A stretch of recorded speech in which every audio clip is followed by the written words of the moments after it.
Hey guys, I'm Eric, and this is Notes and Nerds Movie Review.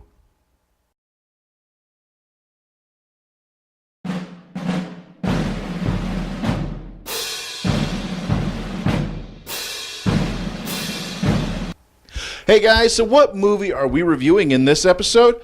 Batman, The Killing Joke. We've heard it all.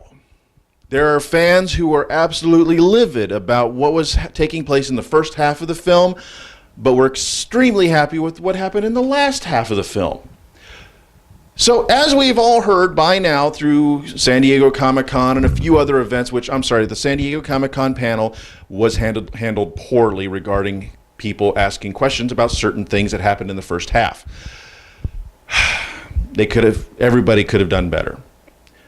So here's the thing. The first half of the film doesn't feel necessary. It feels like it should have been its own entire thing, unrelated to the events that took place in The Killing Joke. In the first half of the film, we're introduced to a relationship between Bruce Wayne and Barbara Gordon, aka Batman and Batgirl. A relationship that never happened in the comics of that time because of the fact that, Barbara was way too young at that time. She had more of a thing going with Dick Grayson, the Robin at the time, than with Bruce Wayne. He was more of a father figure than a potential lover. There's a sex scene, which when you consider the fact that Bruce Wayne, Batman, is considerably older than Barbara Gordon / Batgirl at the time of the comic books, it's kind of disturbing, as in very disturbing. But in this film, they're not supposed to be that far off in age. Barbara Gordon is closer to his age than you realize, and that's how they wanted it written.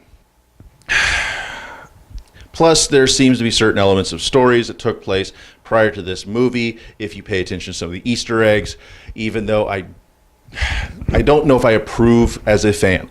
But that's not important. It doesn't matter. The first half of the film was its weakest point. It just was nothing that was substantial. It didn't have anything that stood up on its own or added merit to the rest of the film.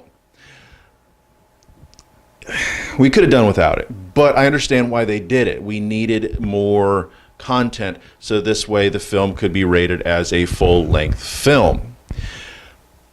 Was it necessary for the entire thing to get the R rating? Honestly, I didn't feel an R rating was absolutely necessary for this film. There was no overly graphic content. I mean, in more recent films from Warner Brothers and the DC content, it hasn't gotten to that point where we needed R ratings. Just higher ratings to ensure that, small children didn't watch these because, they're being cartoons and all. Maybe it was the content and the psychological issue from the second half of the film, which was very true.